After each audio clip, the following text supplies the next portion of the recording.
सरकारी मनोरंजन बाहरों फूल बरसाओ क्योंकि आ गया है सरकारी मनोरंजन आपके लिए सरकारी समान ज्ञान का ऐतिहासिक ज्ञान लेकर। और आज हम लोग चर्चा करने वाले हैं शेर शाह के बारे में।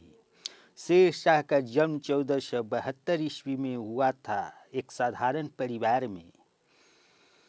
उसके बचपन का नाम फरीद खां था। उसके पिता हसन खां जौनपुर राज्य के अंतर्गत सासाराम के जागीरदार थे। उसने बचपन में तलवार से एक शेर को मार डाला था। उसकी बहादुरी से प्रसन्न होकर बिहार के अफगान शासक सुल्तान मुहम्मद बहार खां लोहानी ने उसे शेर खां की उपाधि प्रदान कर दी थी। जौनपुर में अपनी शिक्षा दीक्षा समाप्त करने के बाद शेर खां सासाराम में अपने पिता की जागीर का प्रबंध करने में लगभग 21 वर्ष तक लगा रहा, लगभग 1518 ईस्वी तक। हसन खां की मृत्यु के बाद 1520-21 के आसपास सुल्तान इब्राहिम लोदी ने उसे टांडा, खवासपुर, सहसराम की जागीर सासाराम की जागीर सौंप दी। ऐसा माना जाता है कि शेर खां के पूर्वज आरंभ में अफगानिस्तान के राहड़ी ग्राम में रहते थे। उनकी आर्थिक और सामाजिक स्थिति साधारण कोटि की थी। वे सुल्तान शहाबुद्दीन मोहम्मद गोरी, मूल नाम मुइजुद्दीन बिन सैम, के वंशज मोहम्मद सूर, जो एक अफगान महिला से विवाह करके उसी के गांव में बस गया था, के संतान थे। शेर खां के पितामह इब्राहिम खां बहलोल लोदी के काल में भारत आया था। इब्राहिम खां के 3 पुत्र थे, जिनमें बड़े पुत्र का नाम हसन खां, जो शेर शाह का पिता था। सुल्तान मोहम्मद शाह ने शेर शाह को अपने पुत्र जलाल का शिक्षक व संरक्षक नियुक्त कर लिया था।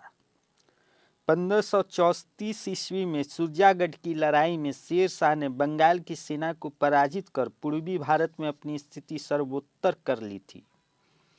1537-38 ईस्वी में उसने बंगाल पर आक्रमण किया और उस पर अधिकार कर लिया तथा 1539 ईस्वी में उसने हुमायूं के बक्सर के समीप चौसा की निर्णायक लड़ाई, जो 25-26 जून को हुई थी, उसमें हुमायूं को पराजित कर दिया।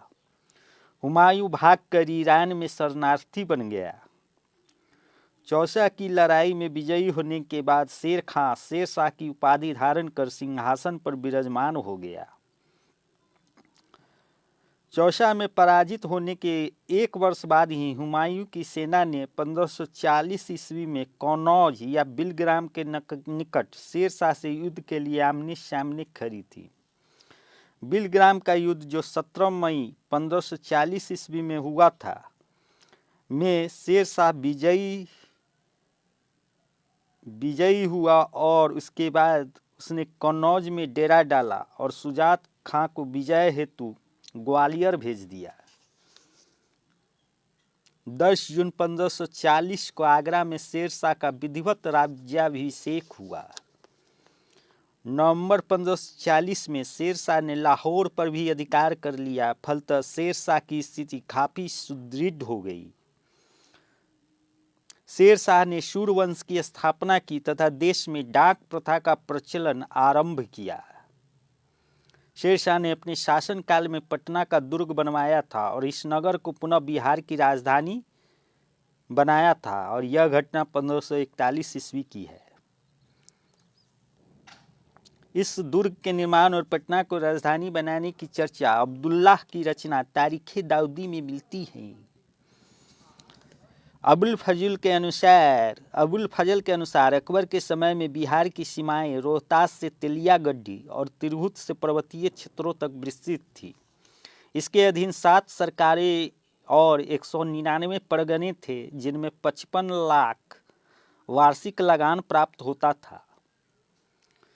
औरंगजेब के समय तक तैवर्निये के अनुसार इसमें 8 सरकारें और 245 परगने हो चुके थे, जिससे 96 लाख वार्षिक लगान प्राप्त होता था। एक बार शेर शाह हुमायूं का पीछा करते हुए मुल्तान तक चला गया था, जहां बलूची सरदारों ने उससे भेंट की और उसकी अधीनता भी स्वीकार कर ली थी।